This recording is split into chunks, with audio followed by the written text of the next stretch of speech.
Assalamualaikum Besti. 507 efek obat, efek anggur 12. 5 dalam sekejap, Gu Qingqing tidak mengunyah, dan juga tidak menelan lobster itu, bahkan tidak bisa muntah.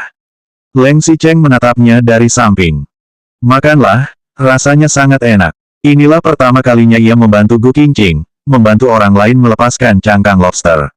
Meskipun tidak ada banyak ekspresi di wajahnya, tetapi sudut bibirnya yang sedikit terangkat itu menunjukkan bahwa suasana hatinya masih terlihat lumayan baik saat ini.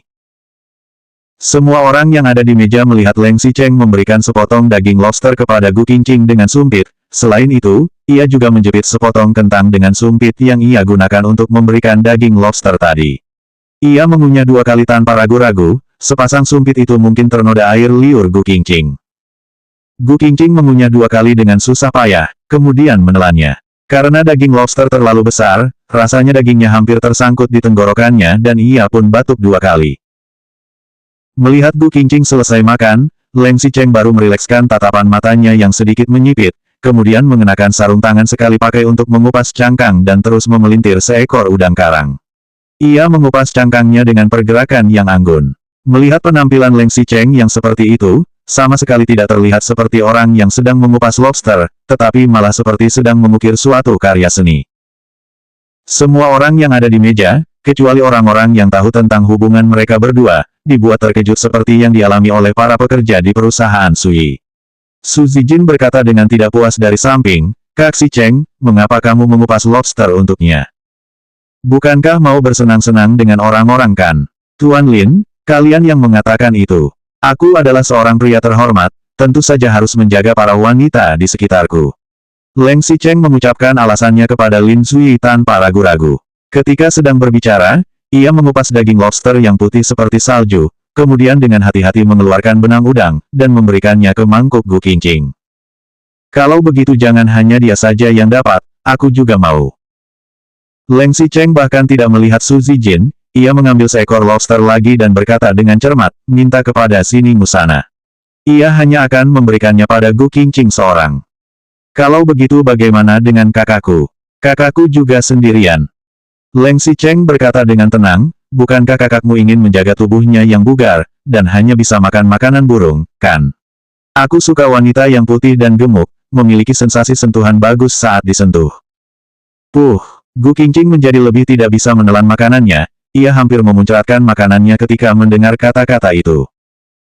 Melihat ia batuk beberapa kali, Leng Xicheng meliriknya beberapa kali, "Makan pelan-pelan, tidak ada orang yang akan merebut makananmu. Mereka adalah orang barat, tidak terbiasa dengan makanan ini, sepanci udang karang ini untukmu, tidak seorang pun yang bisa memakannya, kan? Kalau begitu aku akan mengambil semuanya." Leng Xicheng meminta pelayan untuk meletakkan sepanci udang karang di depannya. Ia mengenakan sarung tangan sendiri dan mengupas cangkang dengan sabar dan cermat. Tidak lama kemudian, daging udang karang di mangkuk Gu Qingqing perlahan menumpuk menjadi bukit. Setelah selesai mengupas sepanci udang karang dan memberikan dagingnya ke mangkuk Gu Qingqing, Leng Xicheng baru melepaskan sarung tangannya dengan puas. Ia menyadari pandangan semua orang tertuju padanya, lalu ia berkata dengan ekspresi bingung, "Buat apa melihatku? Apakah hidangan hari ini tidak sesuai selera? Koki ini bahkan tidak bisa memasak makanan dengan baik, buat apa aku mempekerjakannya? Biarkan dia mengemasi barangnya dan pergi ke departemen logistik untuk menyapu lantai. Promosikan koki yang memasak udang karang pedas ini, biarkan dia menjadi kepala koki." Semua orang tidak bisa menelan makanan mereka dalam makan malam ini. Setelah semua orang selesai makan, Leng Xicheng berdiri dan berkata, "Semuanya, aku juga memesan kamar pribadi yang mewah di KTV. Silahkan semuanya pergi dan bermain bersama." Lalu ada orang yang bertanya, apakah Presiden Leng juga akan pergi bermain? Mata Leng Xicheng melirik Gu Qingqing dengan tenang, sebuah emosi aneh menyelinap di matanya, tentu saja akan bermain. 508 efek obat, efek anggur 13. 5 yang dipesan oleh Leng Xicheng, pasti adalah pusat hiburan termewah di kota Binhai, bagian dalam KTV didekor dengan sangat cantik. Ia memesan kamar yang paling mewah, hampir seperti ruang karaoke kecil. Jangankan sekelompok staf ini, bahkan jika harus menampung orang yang jumlahnya berlipat ganda, masih tetap akan bisa duduk. Di tengah aula ada lantai dansa berbentuk lingkaran, ada layar LED besar di depan lantai dansa, di depan layar juga ada sofa yang berbentuk persegi panjang. Di sampingnya masih ada komputer untuk karaoke, orang-orang bisa memilih lagu kapan saja. Begitu Leng Xicheng datang, nampan berisi buah dan anggur langsung dihidangkan, hanya ini yang ada di sini. Mohon maaf bila pelayanannya kurang bagus. Tetapi ini adalah KTV, pusat hiburan kelas atas seperti ini mana mungkin tidak melakukan persiapan untuk menyambut kedatangan banyak pengunjung pria dan wanita yang datang bersama.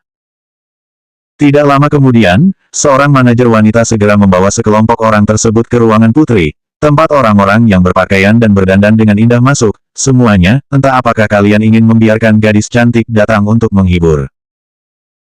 Orang-orang seperti Leng Xicheng telah terbiasa dengan hal seperti ini, sementara Zhang Yuxi dan lainnya tampak tersenyum, merasa baru ketika melihat situasi seperti ini, bahkan ada yang berkata, mengapa hanya ada gadis cantik, apakah tidak ada pria tampan?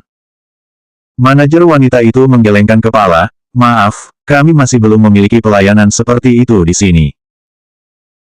Leng Xicheng mengulurkan tangan dan berkata, temukan gadis tercantik di tempatmu, setiap pria ditemani satu gadis cantik, terutama yang berpakaian kasual berwarna perak, itu adalah orang yang memiliki kredit terbesar kami kali ini, carikan gadis paling cantik untuknya, kalau aku tidak membutuhkannya. Istriku akan menghukumku, menyuruhku berlutut dan menggosok baju dengan papan cuci jika aku tidak kembali ke rumah. Orang yang berpakaian kasual berwarna perak itu adalah Lin Sui. Baik, baik, manajer wanita itu segera mundur untuk mempersiapkannya. Setelah Leng Xicheng melakukan tindakan baik untuk Lin Sui, ia menoleh dengan puas, begitu ia melihatnya, Lin Sui malah duduk bersama Gu Qingqing. Raut wajahnya menjadi sedikit gelap, dan melangkah menuju kedua orang yang ada di sudut. Gu Qingqing jarang datang ke lingkungan seperti ini sebelumnya, pertama karena kepribadiannya yang pendiam, ia tidak menyukai lingkungan yang berisik seperti ini.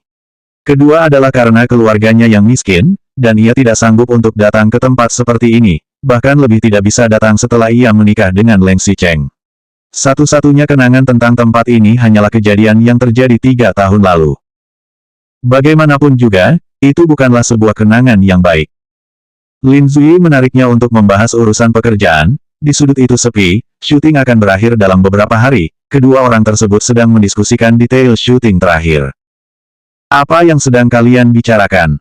Tiba-tiba, terdengar sebuah suara dingin di atas kepala Gu Qingqing, ia pun mengangkat kepalanya dan melihat Leng Xicheng menatap mereka dengan tenang. Kami hanya sedang beker, sebelum sempat menyelesaikan kata-katanya, Leng Xicheng memaksakan diri untuk duduk di antara Gu Qingqing dan Lin Sui.